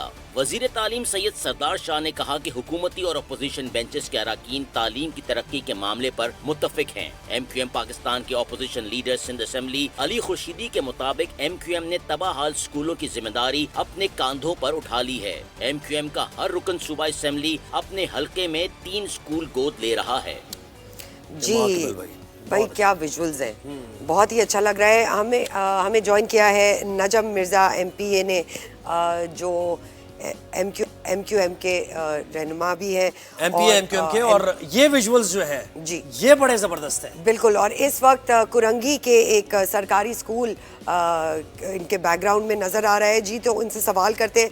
अस्सलाम वालेकुम नजम साहब, थैंक यू सो मच, आपने हमें ज्वाइन किया। सबसे पहले तो हम आपको ये बताना चाहेंगे कि MPAs और MNAs जो उनकी एक्चुअल ड्यूटी है, जो आवाम को फैसिलिटेट करने के लिए, एजुकेशन हेल्थ सेक्टर में फैसिलिटेट करने के लिए, वो आज हमें बहुत अरसे बाद दिखाई दे रही है, तो बहुत ही अच्छा लग रहा है। ये बताइए स्कूलों को गोद लेने का प्रोग्राम का ये मकसद क्या है और इसको किस तरह किया जाएगा? जी वालेकुम सलाम। सबसे पहले तो बहुत बहुत शुक्रिया कि आपने अपने शो में इनवाइट किया।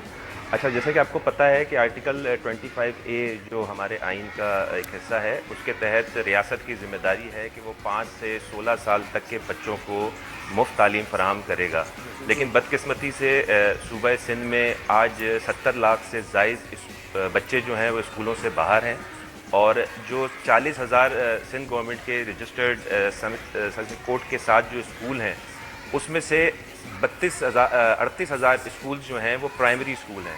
तो हुकूमत सिंध तो वैसे ही आर्टिकल 6 की मुरतकब हो रही है कि उन्होंने आर्टिकल 25A पे पूरा नहीं उतर रहे, तो इसी सूरत हाल को देखते हुए जब बजट सेशन में मुख्तलिफ डिपार्टमेंट्स में बहस हुई तो एजुकेशन का डिपार्टमेंट भी ज़ेर बहस आया, तो उसमें MQM पाकिस्तान ने हुकूमत सिंध को ये तजवीज़ दी कि आप हमें हमारी कॉन्स्टिट्यूंसी के स्कूल्स दें, हम भले 3 स्कूल से आप हमें स्टार्ट करें, हम उसको ट्रांसफॉर्म करते हैं, क्योंकि तालीम पे कोई कॉम्प्रोमाइज़ नहीं होना चाहिए, तालीम सियासी नहीं होती, तो बच्चे भी गैर सियासी होते हैं। इस प्रोग्राम के तहत MQM पाकिस्तान की क़यादत ने हमें हिदायत दी, जिस पे आप ये देख सकते हैं कि हमने पूरा इसकी अपनी वर्किंग की। मेरे पूरी एक वर्किंग है, ये तकरीबन 47 स्कूल्स हैं मेरी कॉन्स्टिट्यूंसी में गवर्नमेंट, उसमें से 4 स्कूल मैंने अडॉप्ट किए हैं, जिस स्कूल में आज मैं ये उमर फारूक स्कूल में हम आज मौजूद हैं, आपको बैक साइड पे दिख रहा होगा।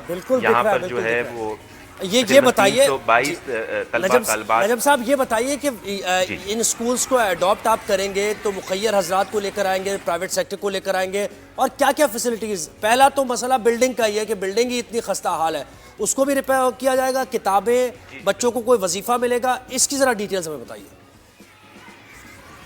देखिए, इसके लिए एक TORs हमने सिंध गवर्नमेंट को दे दी हैं कि उन्होंने स्कूल तो हमें नोटिफाई कर दिए हैं, लेकिन हमने उनको TORs दिए हैं कि जिस TORs के तहत हम ये स्कूल 5 साल तक चलाएंगे, उसमें जो है हमारा जो फाइनेंशियल और एडमिनिस्ट्रेटिव पावर्स हैं वो हमें दी जाएंगी, और इसमें जो फंड रेजिंग करेंगे मुख्तलिफ NGOs के साथ, मुख्तलिफ कारोबारी तबकात के साथ, उसमें पूरा एक रोड मैप है, तो वो उस पर वर्बली और उस पर एग्री हैं वज़ीर तालीम साहब। अभी वो नोटिफाई होने में मेरे ख्याल से 4 से 5 दिन उसको और लगेंगे, और उस पर जब ये नोटिफाई हो जाएगा तो फिर आपको देखेंगे पूरे कराची में हम तो वो सारा कंट्रोल। अच्छा, एक और MPS के पास हैं, वो फिर एक बजट मिलता है एजुकेशन का, क्या वो बजट गुड इनफ नहीं है कि आपको इन स्कूल्स के लिए भी रेज करने होंगे फंड्स? क्या एजुकेशन जो बजट हमें मिलता है वो इन्हीं चीज़ों के लिए नहीं है? नहीं, बजट्स तो अलोकेट होते हैं, हर साल होते हैं, लेकिन अनफॉर्चुनेटली वो लग नहीं अप्लाई पाते, नहीं किए जा रहे हैं, वो आपको पता ही बिल्कुल है। तो वही मैं कह रही हूँ कि वही बजट जो एलोकेट होते हैं, क्या वही अप्लाई नहीं हो सकते? नहीं, वो अप्लाई होंगे, वो भी हम उस पर बिल्कुल नज़र रखेंगे, उसके हम सब चीज़ पे कि कितना बजट आ रहा है और कितना बजट लग रहा है, और उसमें जो कमी बेशी होगी, चाहे वो फर्नीचर्स में हो, इनकी लैब्स बनानी हो, इनकी कंप्यूटर लैब्स बनानी हो, इनके प्ले ग्राउंड्स बनाने हो, उस चीज़ पे भी हम बाहर से बड़ी चीज़ें हैं, तो बुनियादी अभी चीज़ें वहाँ मैसर नहीं है। स्कूल्स आपने कहा 47 स्कूल्स आपकी हद में आते हैं, और अभी फ़िलहाल 5 साल के लिए आप 4 स्कूल्स को अडॉप्ट करें, ऐसा ही है? जी नहीं, 5 साल के लिए नहीं, अभी इनिशियली मैंने 4 स्कूल अडॉप्ट किए हैं, right. और जब ये TORs फाइनल हो जाएंगी और हम एक बिल्कुल एग्जीक्यूशन स्टेज में आ जाएंगे तो फिर इस तादाद को हम बढ़ाएंगे। एक दो चीज़ें और बताइए, ये जो स्टाफ है, टीचर्स और स्कूल के प्रिंसिपल, उनका क्या प्रोसेस होगा, उसमें भी आपकी कोई से होगी? और ये जो बच्चे स्कूल से बाहर है, जैसे आपने खुद ही बताया, उसके लिए भी कोई कैंपेन लॉन्च होगी, डोर टू डोर के लोगों को कहा जाए कि भाई अपने बच्चों को स्कूल्स भेजें, बजाय इसके कि वर्कशॉप और कहीं और टाइम ज़ाया करें बच्चे? जी ज़ुबैर भाई, मैं आपको थोड़ा सा बताऊं कि ये स्कूल्स जो हैं ये बिल्कुल हमारे, जैसे अब डिस्ट्रिक्ट कोरंगी की आप आबादी ले लें, तकरीबन 8 लाख बच्चा है जो 5 से 16 साल के गैप में आता है, लेकिन यहाँ पर तकरीबन 7 से 8% बच्चे जो हैं वो स्कूल गवर्नमेंट स्कूल में जा रहे हैं, बाकी 92% जो बच्चे हैं वो या तो प्राइवेट स्कूल में पढ़ रहे हैं या वो स्कूल से बाहर हैं। अच्छा, आपको पता है कि गवर्नमेंट की जिम्मेदारी है और यहाँ पे तालीम मुफ्त होती है, लेकिन यहाँ पे बदकिस्मती से 15 साल से पीपल्स पार्टी की गवर्नमेंट में तालीमी निज़ाम का ये हाल हो चुका है कि यहाँ पे कराची में, मेरे डिस्ट्रिक्ट कोरंगी में, लोग जो हैं वो प्राइवेट स्कूल्स में बच्चों को पढ़ा रहे हैं, और अगर आप एवरेज एक घर में यहाँ पे 4 बच्चों को भी ले लें तो 5,000 रुपये मिनिमम प्राइवेट स्कूल की फ़ीस ले लें तो 20,000 रुपये एक फैमिली पे बर्डन है एजुकेशन का। तो हम ये चाहते हैं कि इन स्कूलों को ट्रांसफॉर्म करके, और वो नजम साहब एक और चीज़, हमारी ख्वाहिश भी इसको समझ लें, सवाल भी समझ लें, कोई एक चीज़, बच्चों का होता है ना कि मील का भी एक सिलसिला होता है, दोपहर में बच्चों को भूख भी लगती है, तो वो भी मुहैया किया जाएगा, और कोई छोटा सा अमाउंट, कोई वजीफा ऐसा कि बच्चों को वो भी मिल जाए ताकि वालिदैन उनको मोटिवेट हो। बिल्कुल। जी जी, बिल्कुल ऐसे ही उनके न्यूट्रिशन का बिल्कुल ख्याल रखा जाएगा, क्योंकि आपको पता है कि पाकिस्तान में और सूबे सिंध में अक्सर बीमारियां जो हैं वो माल न्यूट्रिशन की वजह से बच्चों को लग जाती हैं, तो उसका हम बिल्कुल ख्याल रखेंगे और उनको एजुकेशन के साथ साथ उनके यूनिफॉर्म, उनके शूज़, उनके स्कूल बैग्स, उनका कोर्स और इसके अलावा कुछ ऐसा अमाउंट भी हम ऐसा कोशिश करेंगे कि वो उनके फैमिली को जो है वो मददगार साबित हो उनके एजुकेशन। अच्छा नजब साहब ये बताइएगा 70 लाख बच्चे वापस स्कूल में ले जाना एक बड़ी डील है। How much time do you think this entire process will take? देखें, ये तो एक बहुत लंबा प्रोसेस है, लेकिन इसको कहीं से तो शुरू करना है ना। हम ये अगर इसी सोच में बैठे रहेंगे कि इसको कि हम 70 लाख को एक साथ ही बच्चों को इंडक्ट करा दें स्कूल में, ये एक स्लो प्रोसेस है जिसको आज हमने स्टार्ट किया है और अपने अपने हलकों की हमने जिम्मेदारी ली है। इंशाअल्लाह ताला मुझे उम्मीद है और जैसा हमें लोगों से जो रिस्पांस मिल रहा है, तो इंशाअल्लाह ताला हम इनको इन स्कूल्स को ऐसा कर देंगे कि लोग अपने बच्चों को प्राइवेट स्कूल्स के बजाय जो है ना वो सिर्फ गवर्नमेंट स्कूल में आपको पढ़ाएंगे। रिस्पांस अच्छा मिल रहा है बल्कि आपको दुआएं भी बहुत मिलेंगी। बिल्कुल ऐसा ही है। और देखें, हम तो ये जो विजुअल्स की आप बात करी थी ना, कितने जबरदस्त विजुअल्स के पब्लिक के नुमाइंदे, पब्लिक जो इलेक्टेड नुमाइंदे होते हैं जिनका काम है कि सेहत से मुतालिक, तालीम से मुतालिक, तो वो अब फील्ड पर मौजूद है, खड़े हुए हैं वहाँ और बच्चों की तालीम के लिए काम कर रहे हैं। बहुत शुक्रिया नजब मिर्जा साहब, हम आपको तो बेस्ट ऑफ लक कहेंगे कि मजीद भी जो बच्चे स्कूल से बाहर हैं वो जल्दी से जल्दी स्कूल के अंदर आए, क्योंकि देखें पढ़ेगा पाकिस्तान तो बढ़ेगा पाकिस्तान। बिल्कुल, और एजुकेशन जो है वो हमारी सबसे वीकेस्ट लिंक है, which should be the strongest link for any society to progress. एक छोटी सी ब्रेक पे जाएंगे, कहीं मत जाइएगा। आपकी डाइट कैसी है, हेल्दी डाइट है या अनहेल्दी डाइट है, इस पे कुछ गुफ्तगू करेंगे अपने खास मेहमानों से एक ब्रेक के बाद।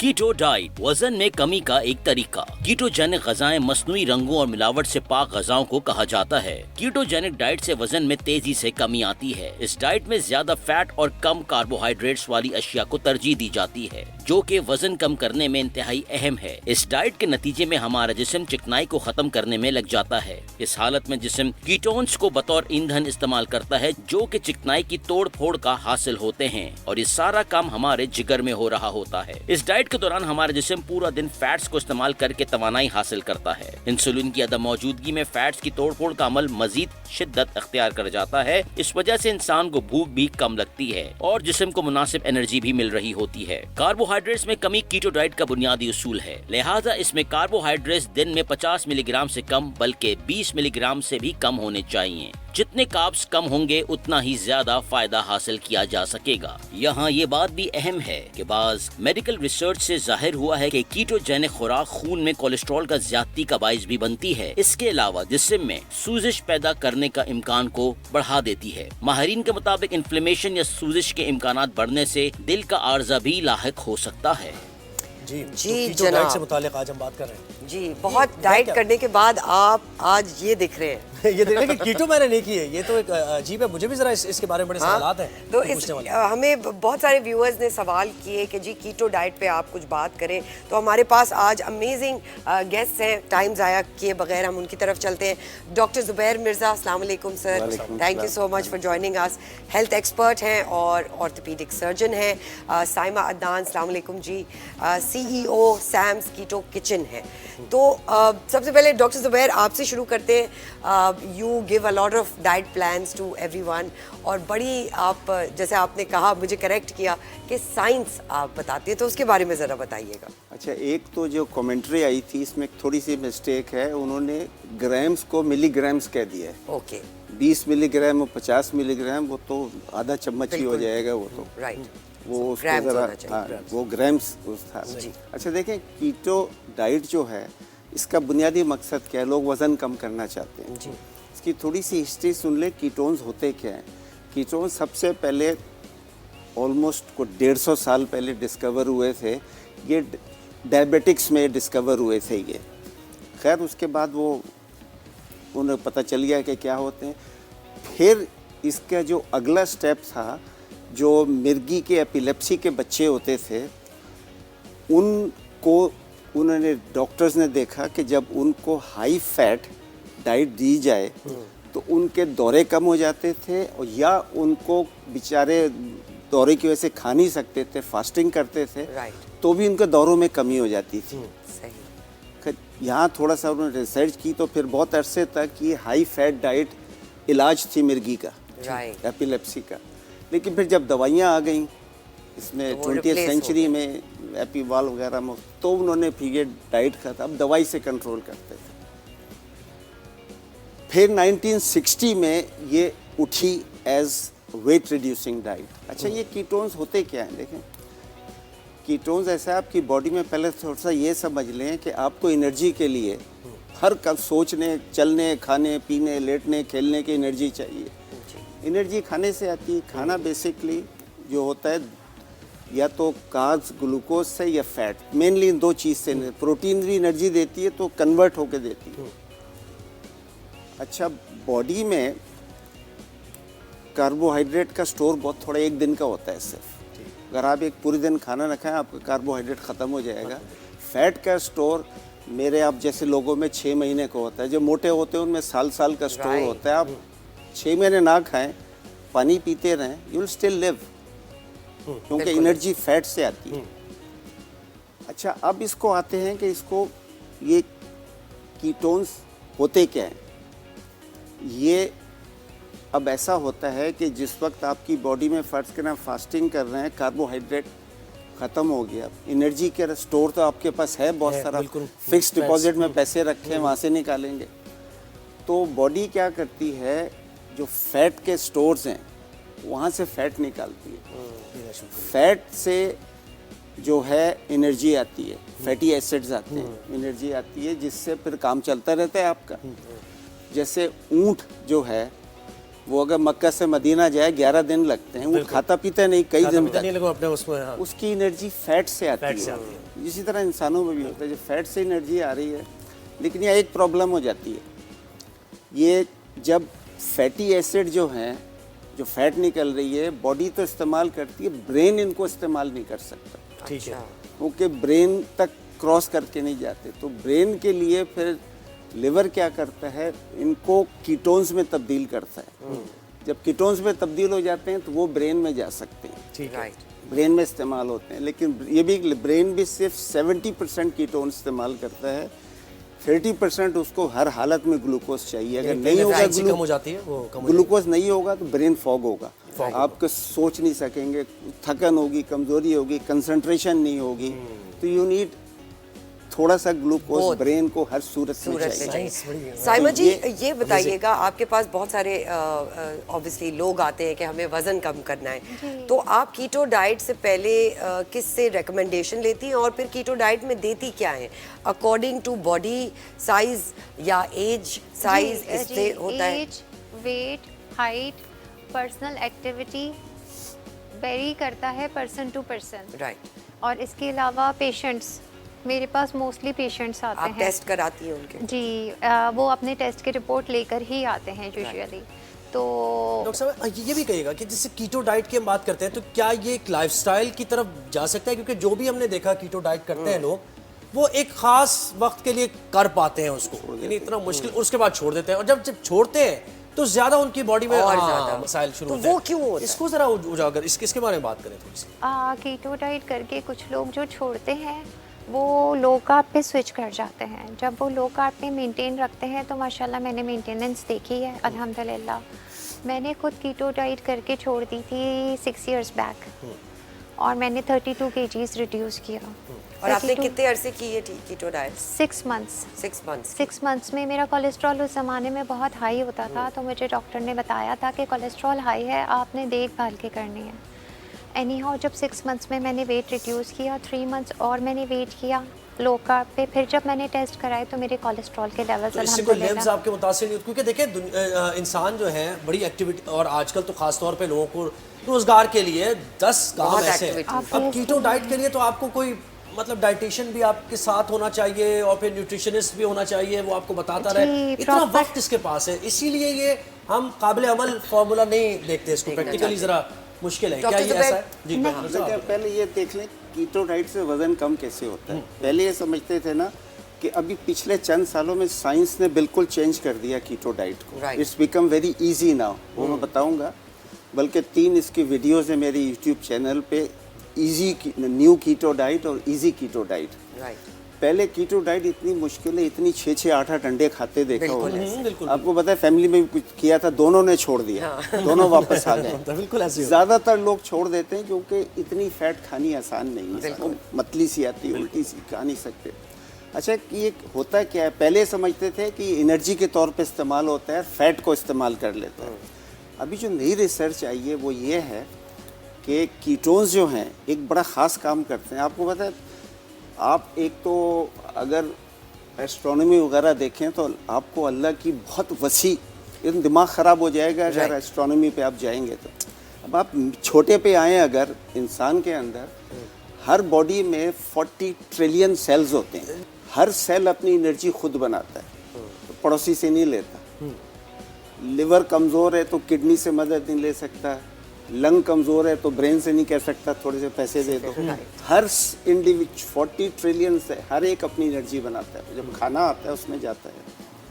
और उस 40 हर सेल के अंदर एक जगह होती है, उसका नाम लेता हूँ भूल गया है, माइटोकॉन्ड्रिया, जहाँ एनर्जी बनती है। उसको मैंने अपनी वीडियो में पावर हाउस से तशबीह दी है, जहाँ बिजली बन रही है। अच्छा, हर सेल बिजली बना, एनर्जी बना रहा है अपनी, जिससे काम चलता है। बॉडी में 2 चीज़ें बहुत अहम है, अगर आपकी एनर्जी रेगुलर बनती रहे और दूसरी इन्फ्लेमेशन ना हो तो आपकी सेहत समझे बल्ले ही बल्ले, कोई प्रॉब्लम नहीं होगी, 2 चीज़ें सही होंगी। अच्छा, एनर्जी ग्लूकोज से बनाता है और फैट से बनाता है हर सेल। अच्छा, जहाँ एनर्जी बन रही है यहाँ पे वो जो पावर हाउस है, एक सेल में 40 ट्रिलियन कितने छोटे सेल होंगे, हर सेल में ये 1 से 2000 तक होते हैं। ठीक, एनर्जी बनाने की जगह नॉर्मली थोड़े से काम कर रहे थे, बाकी सो रहे, या ज़रूरत होती है तो और बना लेते हैं। कीटोन्स क्या करते हैं, अभी पिछले चंद सालों में पता चला कि जहाँ एनर्जी बन रही है वहाँ बहुत मुशक्क़त का काम है। उस पावर हाउस की तकरीबन समझे जान निकल रही होती है एनर्जी बनाने में। ठीक, बहुत स्ट्रेस होता है उसके ऊपर, हाई टेम्परेचर है, प्रेशर है, सब कुछ है। तो कीटोन्स ये करते हैं कि जब बॉडी में बनते हैं तो 3 काम करते हैं वहाँ पे। जहाँ एनर्जी बन रही है, एक तो उसको कहते हैं भाई थोड़ा हल्के हो जाओ, अपनी जान हल्कान नहीं करो, कम एनर्जी बनाओ, ज़्यादा नहीं बनाओ। ठीक, और अगर बॉडी को ज़रूरत है फिर कहते हैं कि मज़ीद अपने वो ले आओ। जैसे एक मज़दूर काम कर रहा है तो करेगा, 20 आ जाएं तो काम उसका हल्का हो जाएगा, तो उनके तादाद बढ़ा देते हैं। सही, तादाद बढ़ गई तो काम आसान हो गया। तीसरा एक बड़ा कमाल का काम अभी पता चला, वो कहते हैं एनर्जी वेस्ट, एनर्जी नहीं बनाओ, एनर्जी वेस्ट करो। जैसे प्रेशर कुकर में जब प्रेशर बढ़ता है तो पुराने ज़माने में पता है फट जाते थे। अब क्या होता है, वो एक छोटा वाल्व होता है, उससे स्टीम निकल जाती है, स्टीम निकल गई तो प्रेशर अंदर कम हो गया। तो इसी तरह ये एनर्जी वेस्ट करते हैं। अब आप कहेंगे यार ये तो अजीब सी बेवकूफ़ी की बात है, खाना खाए एनर्जी के लिए एनर्जी वेस्ट करना है। ये वेस्ट नहीं होती, ये हीट जनरेट करती है। आपका टेम्परेचर सर्दियों में भी 98.4 रहता है, कहाँ से रहता है? हीट कहीं से आ रही है ना, तो ये हीट इधर से जनरेट होके कुछ एनर्जी बनती है। 30% जो आप खाना खाते हैं वो हीट बनाने में लगता है। अच्छा डॉक्टर साहब, ये ज़रूर बताइए कि व्हाट इज़ अ हेल्दी, जो आप हम अक्सर देखते हैं, इसको ज़रा सा बस अच्छा कंक्लूड कर लें। बिल्कुल, कि जो काम किस तरह, जब ये जो 30% जो एनर्जी वेस्ट हो रही है, हीट की फॉर्म में जा रही है, ये जो खाना था इसी से वज़न कम हो रहा है। ठीक है, बिल्कुल सही। जो एनर्जी हीट में लग गया तो किसी काम नहीं आया, किसी काम नहीं आया, ये काम नहीं आया। तो ये कीटोन्स इस तरह काम करते हैं कि एक तो एनर्जी बनाना आसान कर देते हैं, दूसरा कहते हैं इसको वेस्ट कर, प्रेशर बाहर निकाल दो। इससे फैट इस्तेमाल हो रही है और बाहर जा रही है, उतना वेट कम होता है। अच्छा, आप देखें, अगर आपने यही काम करना है, अगर ये खाना खाए बगैर, अंडे खाए बगैर किसी और तरीके से हो जाए तो बहुत यही तो आसान है। तरीका काबिल अमल तरीका, बिल्कुल। कौन सा सबसे आसान तरीका इसका है, जो कमाल का तरीका है वो है फास्टिंग। तरीका? अच्छा, जब मैंने अभी शुरू में कहा था, जब आप कार्बोहाइड्रेट का स्टोर थोड़ा सा होता है, आप फास्टिंग करेंगे तो कार्बोहाइड्रेट जब कम होने लगेगा, बॉडी को एनर्जी चाहिए तो खुद बॉडी शिफ्ट करती है। जैसे पुराने ज़माने में अभी भी होती हैं आपकी सीएनजी और पेट्रोल दोनों, जब सीएनजी ख़त्म हो तो गाड़ी खुद ब खुद शिफ्ट करके पेट्रोल पर, तो वो शिफ्ट करके जब ख़त्म हुआ ये फैट मेटाबॉलिज्म पे चली जाती है, वहाँ से कीटोन्स बनते हैं। जब कीटोन्स बनते हैं तो कीटोन्स जो आप अंडे खा के काम करने हैं वो आप फास्टिंग से कर लेते हैं। नंबर 2 एक बहुत आसान तरीका है MCT ऑयल। MCT ऑयल एक खोपरे के और पाम ऑयल से बनता है, बेहतरीन ऑयल है। इसका फ़ायदा क्या होता है कि ये कीटोन्स बनाता है डायरेक्ट। कीटोन्स आपके बॉडी में सिर्फ उसी वक्त बनते हैं जब, डायबिटिक्स को हटा दें उनमें बन जाते हैं, जब आप फास्टिंग की हालत में हो, ठीक है, या आप बहुत हाई फैट डाइट खा रहे हो। ठीक है, इन दोनों सूरतों में बनते हैं। हाई फैट तो आप कह रहे हैं कि वो तो मुश्किल है करनी, करते हैं लोग फिर छोड़ देते हैं।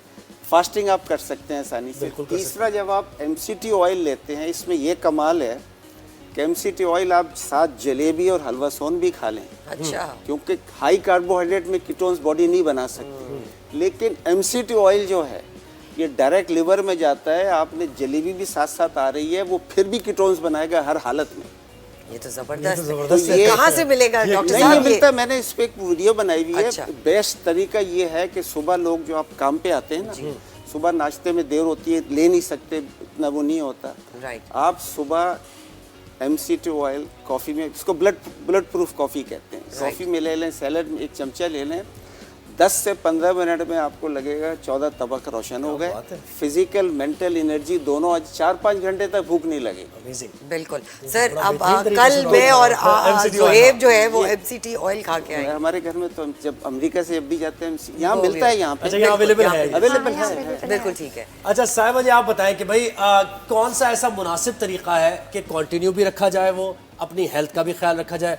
डॉक्टर साहब ने तो ये कह दिया है कि फैट्स ज़्यादा खाने से और ये जो तरीका कार है ये काबिल अमल नहीं है। इसमें एक और थोड़ी सी चीज़ यही ऐड कर दूं, अब जो न्यू कीटो डाइट है उसमें पहले ये था ना, कार्बोहाइड्रेट ख़त्म कर देते थे, उससे प्रॉब्लम क्या होती थी, जो आप सब्जियां ले रहे हैं, फल ले रहे हैं, हाई फाइबर वो नहीं जाता, और हाई फाइबर आपके लिए बहुत ज़रूरी है। तो अभी दे अलाउ, क्योंकि ये उन्होंने कहा कि भाई कीटोन्स दूसरे तरीके से बन रहे हैं ना, फास्टिंग से, MCT ऑयल से आप फैट फिर भी ज़्यादा लेनी पड़ती है, लेकिन इसको अभी भी high fat low carb diet कहते हैं। लेकिन आप सारी सब्जियां जो हैं, खासकर ग्रीन, ये गोभी सब्जियां हैं और लीफी वेजिटेबल्स हैं, कुछ फल हैं, इंक्लूड कर सकते हैं कुछ। साइमा जी, आप इसको सेकंड करेंगी? जी बिल्कुल, मैं बिल्कुल इत्तेफाक करती हूँ डॉक्टर साहब की बात से कि MCT ऑयल कॉफ़ी में डाल के, ये जो बुलेट प्रूफ कॉफ़ी कह रहे हैं, वो आज भी मॉर्निंग में अच्छा हम लोग यही लेते हैं। इंटरमिटेंट फास्टिंग 16 आवर्स की फास्टिंग के बाद first meal of the day लेना, लेकिन हेल्दी लेना, ठीक है, यानी मैदे के बने हुए ब्रेड्स नहीं लेना। बादाम के आटे से ब्रेड बेक कर लेते हैं, कोई हर्ज नहीं उसमें, लेकिन हम इतनी ज़्यादा क्वांटिटी में उसमें फ़ैट नहीं डालते क्योंकि ऑलरेडी MCT ऑयल मॉर्निंग में लिया जा चुका है। अच्छा ये बताइए कि कीटो डाइट के साथ एक लाइफस्टाइल मेंटेन करना भी, एक्सरसाइज करना, वॉक करना, जिम जाना, ये भी ज़रूरी है कि वो उसको कंटिन्यू करें? पॉसिबल नहीं है। देखिए, जब मैंने कीटो डाइट की थी, 32 kg रिड्यूस किया था, उस वक्त मेरे पास टाइम नहीं था, मेरे बच्चे छोटे थे। नहीं, मगर तो मैं एक जनरल एक्सरसाइज नहीं कर पा रही। मेरे पास 70% कस्टमर ऐसा है जो हॉस्पिटल जाता है, डॉक्टर है, जो टीचर है, उनके पास टाइम नहीं है एक्टिविटी का, फिजिकल एक्टिविटी का, वो hardly half an hour walk कर पाते हैं इवनिंग में, वो भी।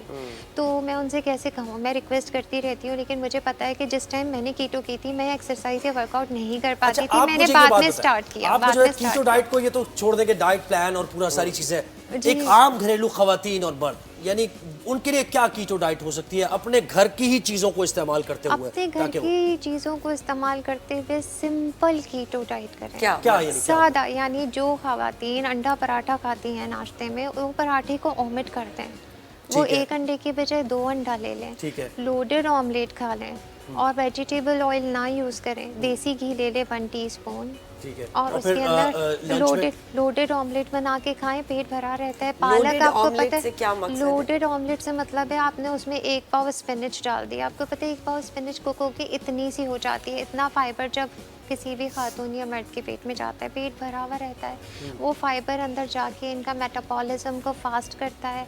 जब लोडेड ऑमलेट खाते हैं पूरा दिन बखुदा भूख नहीं लगती। आफ्टरनून में बमुश्किल मुझे और फिर खवातीन लंच का में आफ्टरनून मैसेज में आता नहीं है, लगती आपको। और फिर सैलेड डिनर का क्या करें? ले लें ना, क्यूकम्बर ले लें, आइसबर्ग ले लें, लेमन Greens ले स्प्रिंकल लें। करें, थोड़ा सा उसके ऊपर ऑलिव ऑयल डालें एक्स्ट्रा वर्जिन, और आप स्पून से लें, बहुत और मजे के डिनर का लगते फिर क्या हैं। करें उसमें? डिनर में बेक्ड प्रोटीन ले लें, या घर में जो भी सालन बनता है, बकरे का, चिकन का, व्हाटएवर, मटन, बीफ, जो भी बनता रोटी है, लेकिन माइनस? उससे सलाद पत्ता से खा लें। सलाद पत्ता इज बेस्ट। रोटी कैसे डॉक्टर साहब माइनस करें? ये सबसे बड़ा प्रॉब्लम। मैंने 7 ये इयर्स हो दो गए चीज़ें रोटी हैं। नहीं खाई।